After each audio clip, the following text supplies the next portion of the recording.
In the last video, we saw two partial differential equations that might have seemed challenging to solve for the voltage and current waves.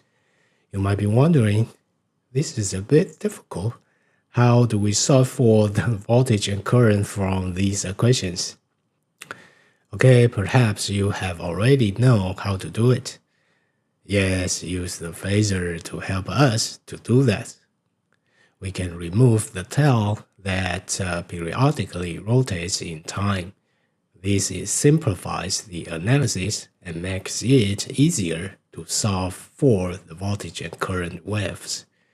To simplify the analysis, we assume a sinusoidal excitation and represent the voltage wave at position x as a cosine wave with a frequency of omega, and remove the time-dependent component, the tail, cosine omega t.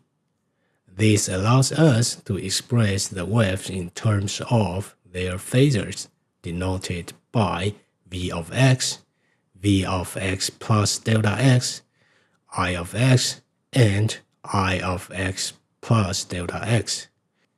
In this context, the phasor voltage v of x refers to the head of the sinusoidal wave at position x.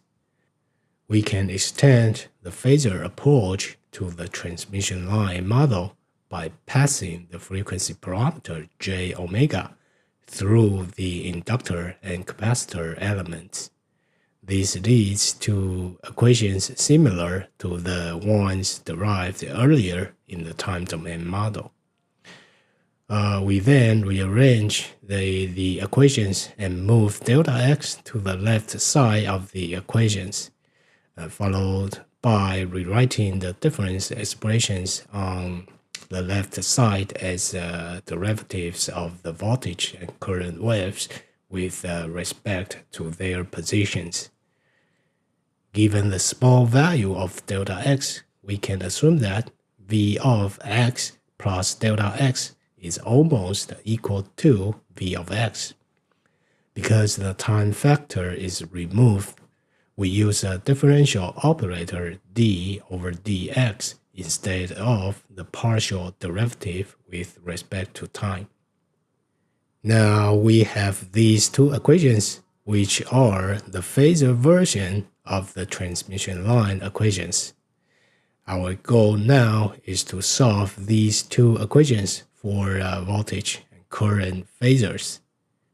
Next step, we use the first equation to find I of x like this. Then we substitute I of x into the second equation and get a result like this. To organize it a bit, we finally get a second-order differential equation for v of x. Have you noticed that this is exactly the same form of differential equations as a second-order circuit? If this doesn't trigger your memory, we can replace these coefficients with the variable gamma. Now we know its characteristic equation is x squared plus gamma equals 0. This allows us to solve for the phasor voltage in relation to the position x. It's really quite simple, and we are using the same method we learned before to solve the problem. Let's take a moment to review the problem at hand. We need to solve for the phasor voltage v of x and phasor current I of x, which vary with the position. These values represent the head of a sinusoidal wave at a specific position on the line.